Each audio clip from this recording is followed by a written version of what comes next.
important plant which having lot of significance in our life. The name of the plant is peepal. In Hindi, this plant is called peepal. And I think everybody knows this plant because this is very common plant of our nature. The name of the plant is peepal and its botanical name is Ficus religiosa. क्यों religiosa कहा गया?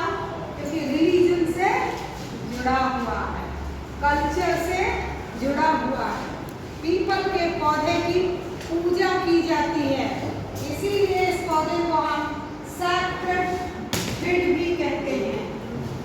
The other name of this plant, Vrikshraj, विशालकाय, having lot of importance for humanity. That's why this plant is called Vrikshraj, वृक्षों का राजा। बौद्ध वृक्ष कहते हैं इसलिए क्योंकि भगवान बुद्ध सिद्धार्थ से भगवान बुद्ध में अगर वो बदले, भगवान बुद्ध में बदलने के लिए उन्हें एक पीपल के वृक्ष के नीचे भी बैठना पड़ा, ध्यान लगाना पड़ा और उन्होंने सत्य का दर्शन किया और एक मूल मंत्र दिया, बुद्धं शरणं गच्छामि, संतं शरणं गच्छामि, संघं शरणं गच्छामि कहा। यानी उन्हें आध्यात्मिक ज्ञान हो गया, इस दुनिया का क्या सत्य है इसका बोध हो गया। इसीलिए इस पौधे का नाम बोध वृक्ष है। और जहाँ ये बैठे थे, जहाँ इन्होंने ध्यान लगाया था, उस स्थान का नाम पड़ गया बोध गया। गया एक जगह है बिहार में, बहुत ही धार्मिक स्थली है। लोग पिंड दान करने जाते हैं, सभी अपने पूर्वजों की आत्मा की शांति के लिए वहाँ पिंड दान करने जाते हैं। तो गया के ही बिल्कुल बगल बसा हुआ बोध गया और वहीं उनको ज्ञान प्राप्त हुआ था, इसीलिए इस पौधे का नाम पड़ा बोध वृक्ष। हम पीपल की पूजा करते हैं और हम जानते हैं कि पीपल के पेड़ के नीचे देवता का वास होता है, इसीलिए इसे देवात्म भी कहते हैं। इसे मंगल राज भी कहते हैं क्योंकि ये हमारे जीवन में मंगल कर देता है, हर कुछ हमारे जीवन में अच्छा हो जाता है। आशय यहाँ मंगल राज कहने का इसलिए है क्योंकि जब हम स्वस्थ रहेंगे, हमारा शरीर स्वस्थ रहेगा, तभी हमारे अंदर एक स्वस्थ मन और स्वस्थ आत्मा का विकास होगा। इसीलिए इसे कहते हैं मंगल राज।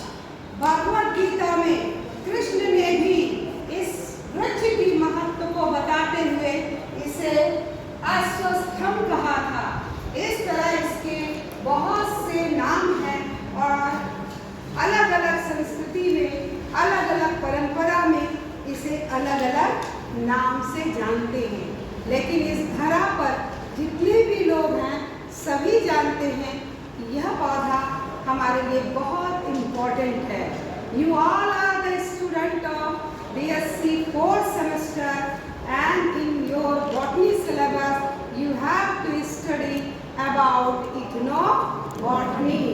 तो चूंकि इथनोबॉटनी से रिलेटेड ये आपको पढ़ना है, इसके मेडिसिनल एस्पेक्ट्स भी पढ़ने हैं और कल्चरल एस्पेक्ट्स भी पढ़ना है। तो सबसे और इन्वायरमेंट में क्या रोल है यह भी जानना है। मतलब इस पौधे का इस धरा पर हमसे क्या क्या रिलेशन है, किस किस तरीके से ये हमारे लिए लाभदायक है, आज हम सभी बातों की चर्चा करेंगे। So first of all this plant is environment purifier. इसे इन्वायरमेंट का प्यूरिफायर क्यों कहा जाता है? क्योंकि ये ऑक्सीजन सप्लायर है।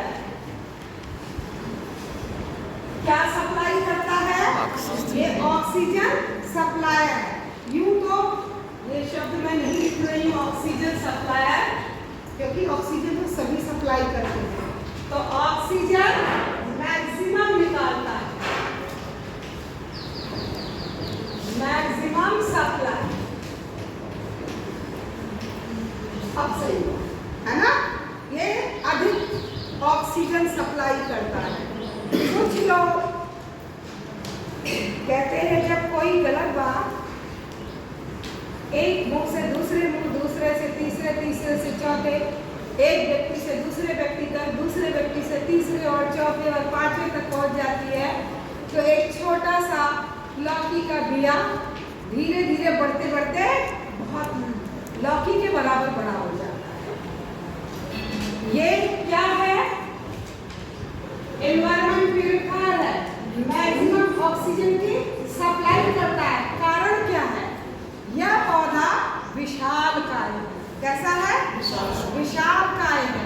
विशालकाय होने के कारण इसका जो क्राउन एरिया है, आप कहीं भी पीपल के वृक्ष को देखते होंगे तो आप देखते होंगे विशालकाय होता है।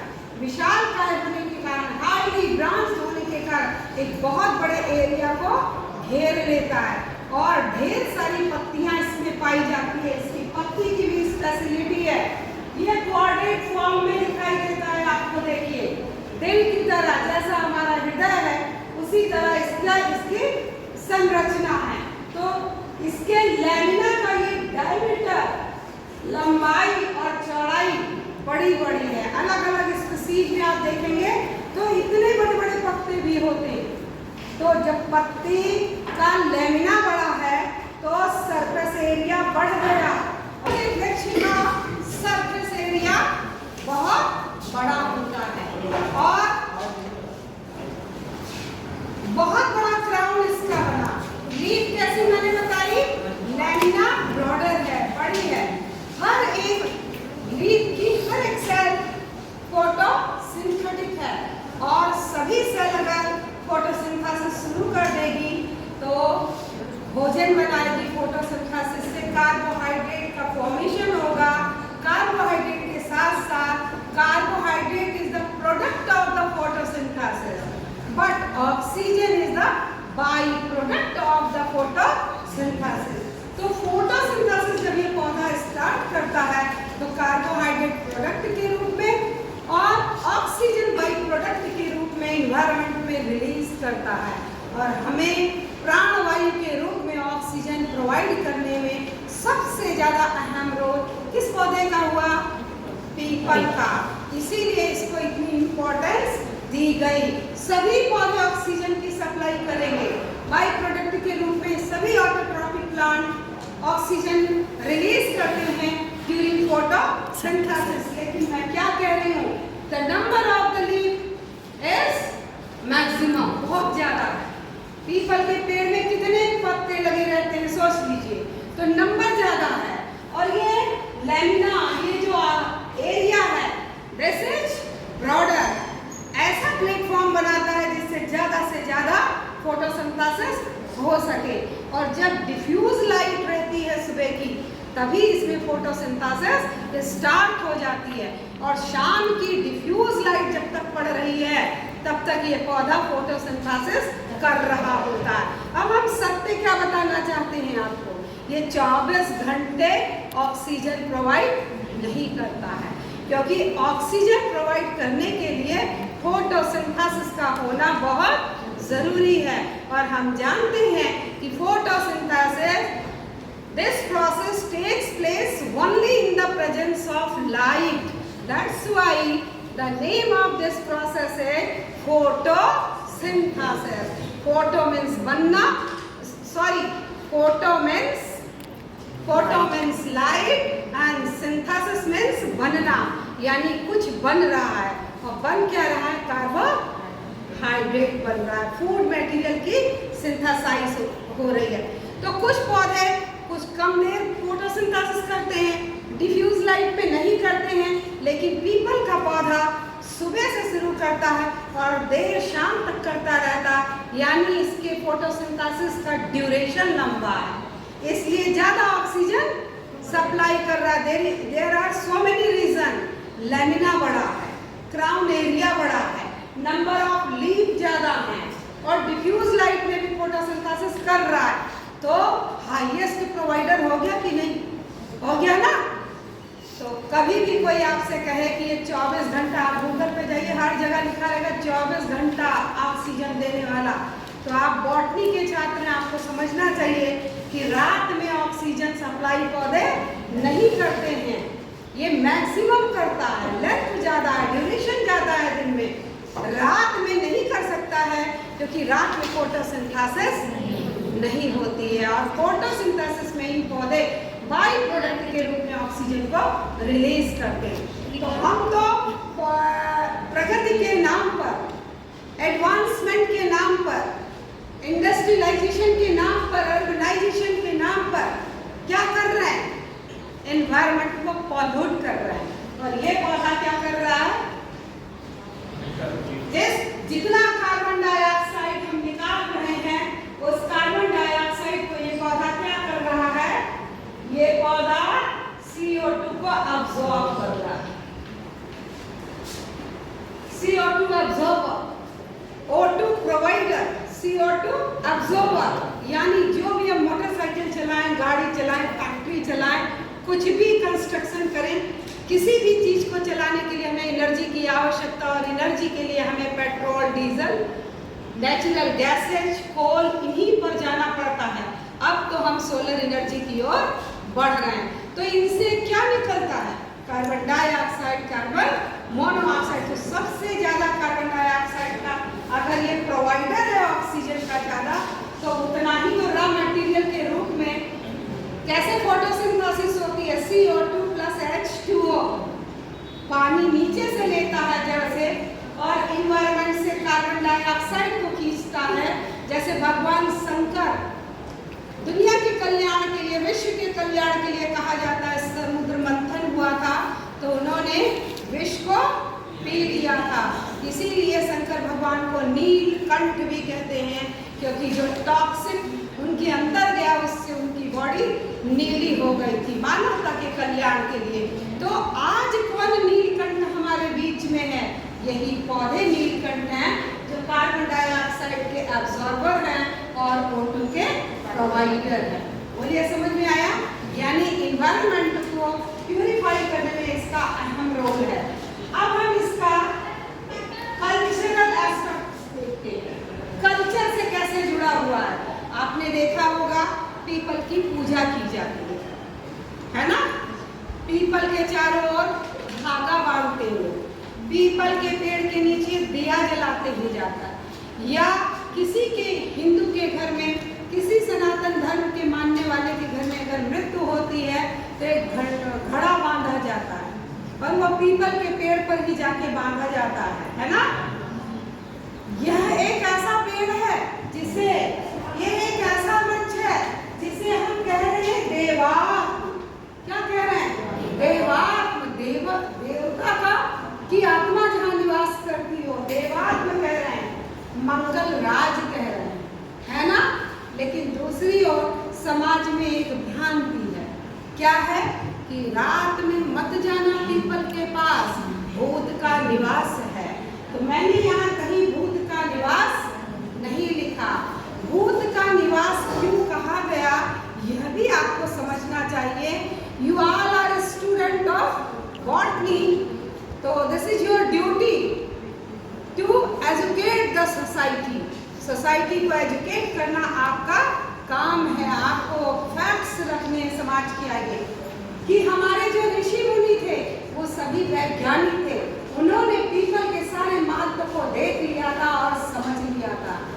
पीपल का वृक्ष ऐसा वृक्ष होता है जो हमें एक संदेश देता है, एक लेसन सिखाता है कि कितनी भी विपरीत परिस्थिति हो, फिर भी यदि जज्बा है तो हम आगे बढ़ जाएंगे। आपने देखा होगा कहीं किसी मकान के बगल अगर पीपल लगा है तो दीवार को फाड़ करके निकल जाता है ऊपर।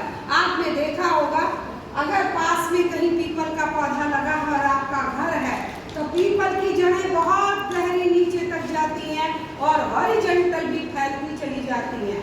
पीपल की जड़ इतनी लंबी भी हो सकती है कि अगर 20-30 मीटर आपका घर है दूर तो वो अंदर अंदर आपके फर्श के नीचे आके, और कभी ऐसा हो सकता है उसे तोड़ के ऊपर आ सकता है। तो यानी घर को तोड़ने वाला, तो घर को तोड़ने वाला तो निगेटिव व्यक्ति होगा। इसीलिए ऋषि मुनियों ने सोचा कि अगर हम पीपल के इतने महात्म को बता देंगे तो हर व्यक्ति अपने घर के आंगन में इसे लगा देगा, और आंगन में लगा देगा तो फिर घर का अस्तित्व नहीं रहेगा। तो इसीलिए क्या डरवा दिया कि इसमें भूत का निवास होता है, इसलिए इसे घर से दूर रखते हैं। लेकिन साइंटिफिक रीजन समझ में आ गया आपके। दूसरा मैं बता रही हूँ, हम डरते हैं किससे? जैसे में कोई छाया दिखने लगे हिलती हुई, है ना, भूत का एहसास होने लगे, तो और सभी पौधे हमको रात्रि में बिल्कुल शांत दिखाई देते हैं, लेकिन पीपल का पौधा जहाँ भी होगा सरसराहट की एक आवाज आ रही होगी और पत्तियां हिल रही होंगी। तो फिर ऋषि मुनि ने क्या कहा कि वहां पर भूत का निवास है, इसलिए देखो वो हिल रहा है और रात में मत जाना। इसके पीछे भी विज्ञान है। आइए हम देखते हैं क्या विज्ञान है। देखिए ये ब्रांच है, इस ब्रांच से देखिए ये लीफ निकली हुई है। लीफ सिंपल है, लीफ का ये जो पैटियोल है, the petiole of the leaf is very large, और यहाँ इतना बड़ा लैमिना है। बताइए हवा अगर चलेगी तो आपने घर में पंखा देखा होगा ना, डंठल और पंखा, मतलब पंखा होता है उसमें डंठल लगा होता है ना, आप ऐसे ऐसे करते तो हवा चलती है ना, तो देखो ये ऐसे लटक रहा है, लंबा सा डंठल है, हवा आएगी तो ये ऐसे करेगा या नहीं करेगा हवा पंखे की तरह, तो फ्लैटरिंग करता है।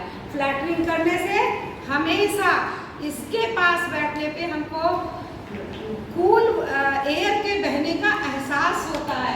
इसीलिए मैंने यहाँ लिखा है कूल विंड प्रोवाइडर। हवा चल रही है, जून का महीना है, बहुत गर्मी लग रही है, हम पीपल के पेड़ के नीचे जब जाकर बैठ जाते हैं तो जब हवा चलेगी तो ये सारे पत्ते, कितने पंखे चलने लगेंगे, ऐसा लगता है जैसे कूलर चल रहा हो। ऊपर सूरज की रोशनी बड़ा सा क्राउन छाया बनाता है और हवा करता है, यानी it act as a cooler, यानी कूल विंड प्रोवाइडर है। एंटी माइक्रोबियल एक्टिविटी है इसके लेटेक्स में। एंटी माइक्रोबियल एक्टिविटी अगर हम घाव पर लगा देते हैं तो एंटी माइक्रोबियल एक्टिविटी होने के कारण वो ठीक हो जाता है। Remove the reproductive disorder in male and female. जो पति पत्नी होते हैं, शादी के बाद एक ही उद्देश्य सभी के घर का होता है कि हमारी जनरेशन आगे बढ़े। कुछ रिप्रोडक्टिव डिसऑर्डर हो जाते हैं, फीमेल्स जितने भी पार्ट हैं जैसे यूट्रस है या बहुत से पार्ट हैं, और मेल रिप्रोडक्टिव पार्ट, तो अगर मेल में और फीमेल में रिप्रोडक्टिव डिसऑर्डर है जिसके कारण बच्चे नहीं हो रहे हैं, यानी स्टेरिलिटी है, अगर इसकी पत्नी के काढ़ा पीता हुआ व्यक्ति तो फर्टिलिटी आ जाती है, यानी कि रिप्रोडक्टिव डिसऑर्डर को भी यह ठीक करता है। इसी तरह अगली चीज हम क्या देखते हैं, इम्यूनिटी बूस्टर है। अगर इसको 4-5 पत्तियों को हम पानी में उबाल कर और रोज इसका काढ़ा पीते रहें तो धीरे धीरे हमारा इम्यून पावर बढ़ जाता है। रिमूव द जॉइंट पेन, यानी जॉइंट्स में अगर पेन हो रहा तो 5-6 पत्तियां यदि रोज हम खाते हैं तो जॉइंट्स का पेन भी सही हो जाता है। Cure the diabetes. Hypoglycemic character है इसका, यानी जो ब्लड में शुगर लेवल है उसको रिड्यूस करने की पावर है इसके पास, ऐसे एल्कलॉइड्स में पाए जाते हैं। It is the controller of blood pressure. High blood pressure या लो ब्लड प्रेशर हो जा रहा है तो उसको बैलेंस करने के का बहुत अच्छा मेडिसिन इससे तैयार किया जाता है। जितने मैंने ये मेडिसिनल इंपॉर्टेंस लिखे हैं ये सभी आयुर्वेद में इनका प्रयोग किया जाता है। इसी तरह हार्ट बूस्टर, देख लीजिए, कहते हैं अखरोट जरूर खाया करो, ऐसी फैटी एसिड होती है कि इम्यून सिस्टम हमारा बढ़ता है, फ्री रेडिकल निकल जाते हैं, एंटीऑक्सीडेंट होता है, अच्छी फैटी एसिड होती है उसमें। तो अखरोट का शक्ल देख लो कैसा होता है, ब्रेन की तरह होता है। यहाँ देखो इसका आकार किस तरह है, हार्ट की तरह है। तो सबसे ज़्यादा ये क्या है, हार्ट बूस्टर है। क्योर द रेस्पिरेटरी डिसऑर्डर, इसकी छाल का काढ़ा या पत्तियों का काढ़ा अगर कोई पीता है तो फिर उसे बहुत फायदा होता है, कोल्ड नहीं होता है, यानी जुकाम सर्दी से जो व्यक्ति परेशान रहता है या जिसको अक्सर नाक से खून गिरने लगता है, अगर इसका सेवन करता है वह व्यक्ति तो वह भी ठीक हो जाता है।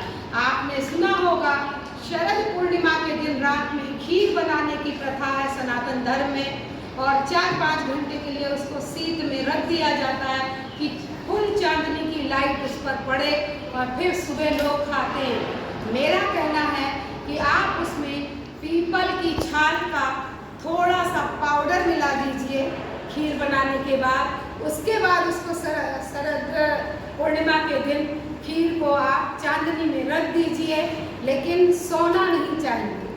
4-5 घंटे आप जगिए उसके लिए। और ऐसा कहा जाता है कि यदि कोई व्यक्ति ऐसे खीर को खाता है जिसमें इसका एक्सट्रैक्ट भी होता है, तो चाहे जितनी पुरानी उसको रेस्पिरेटरी डिसऑर्डर हो, उसे ब्रोंकाइटिस हो, अस्थमा हो या बार बार कोल्ड हो जाता हो, तो वह व्यक्ति भी ठीक हो जाता है। So in this way today we will discuss here about the medicinal value, cultural value and environmental role of people plant. So that's all for today. Have a good day.